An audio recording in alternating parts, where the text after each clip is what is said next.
If you have ever thought about investing in one of these markets, UK, Canada, Australia, India, or UAE, you need to watch this video. Why? Because I'm going to prove that how Dubai as a city stands out against the rest of the world. As a certified real estate consultant in Dubai as well as in Toronto, I have observed these markets very closely. Now make sure that you watch this video until the end because I'm going to give you some golden nuggets and you will get some perspective about these global markets around the world that you could invest in and make money. Let's take it back to the basics. Why do we invest money in real estate? One, it's a tangible product that you could show for your money, and the price matters only on the day of the buying or the selling.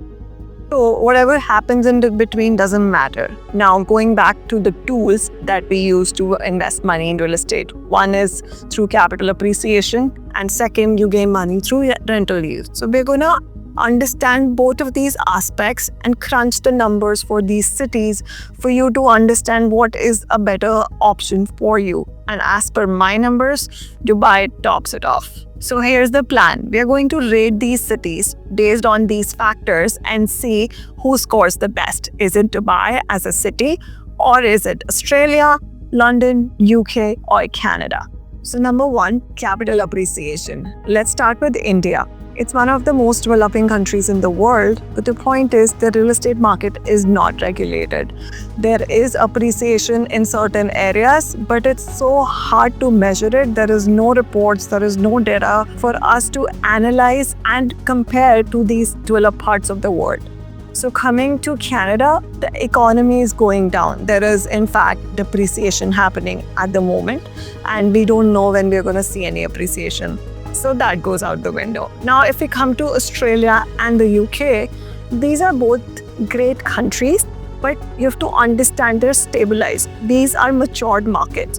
So your capital appreciation will never be compared to a developing city like Dubai, where infrastructure is being based on the 2033 vision. So if I compare the off-plan, which is pre-construction as well, that's something that is under construction right now. You can get an off-plan townhouse at about 2.5 million dirhams, getting ready, let's say in 2027. But in the same location, you are getting the townhouse right now at 3.5 million dirhams. Like the chances to make your capital appreciation in this market are up to 60% or more. And in the past, if you look at the numbers, I have given the links down below. The appreciation that people have made in the past 4 years has been over 100%. Yes, the market has gone up because of the growth in the city, but it is nothing compared to these developed counterparts like the London or Sydney or Melbourne for that matter. Number two, rental yields, which is one of the prime factors for any investor. So I'm going to start with India. It's 2 to 4%. We can consider that as a market, but as I said earlier, it's a very unregulated market. So your risk becomes very high in this market. Now coming to Canada, there is in fact depreciation,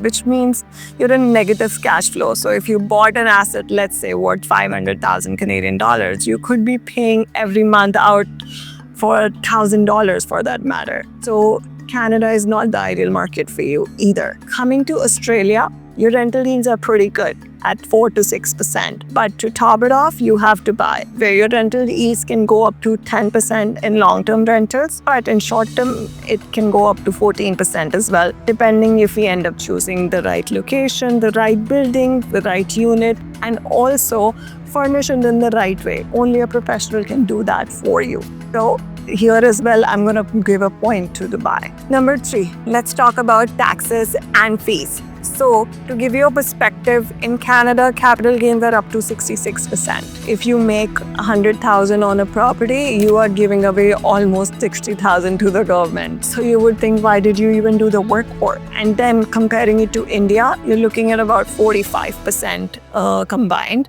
And similarly, London and Australia are doing the same thing to you. Now coming to Dubai, there is zero capital gains tax. And for that matter, if you have to buy a property, you end up paying a lot of fees to the government in other parts of the world. 25% in Canada and up to 15 to 20% in London, Australia, as well as India. Dubai is the only place where your cost to the government or other fees are under 10% most of the times. And now coming back back to the capital appreciation, if you make 100,000 dirhams or 1,000,000 dirhams, it all goes into your pocket. So why would I want to invest in any other part of the world? So number 4, legal and regulatory environment. So why do we invest in real estate again? To make sure everything is transparent, above board, and we're able to make money. What happens in Canada and UK is the laws are against the landlords. So it's so hard to get the tenants out which are non-paying tenants. So the system is sort of working against you.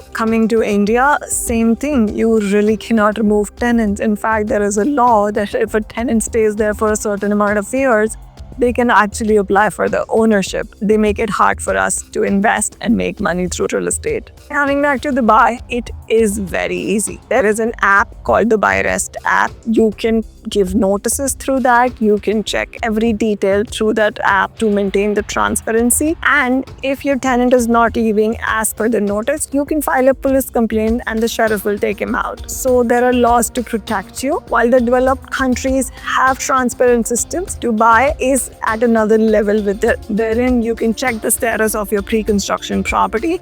You have your title deeds and everything in one place. And finally, let's talk about the long-term potential. Now, comparing economies that are developed, as we've spoken in the past about UK, Australia, and for that matter, Canada. These are developed economies. They are very stable economies in the eyes of the world, while whatever is going on right now does not make it any which way an environment to invest your money in. But you might think that, hey, it's a developed economy. It could get stabilized. I should invest there. But think again, what is it actually doing for you? They don't have the plan what's going to happen in 2033 to that economy. Again, to give you an example, Dubai has an agenda for 2033. Their current GDP is at 120 billion US dollars and they plan to double it. That comes to 240 billion US dollars by 2033. But the point is, have they done it in the past and stuck to their plans? Yes, 100%. And that's what the trajectory is. So why do you think your investment won't grow when billions of investment is coming to foreign direct investments and so many green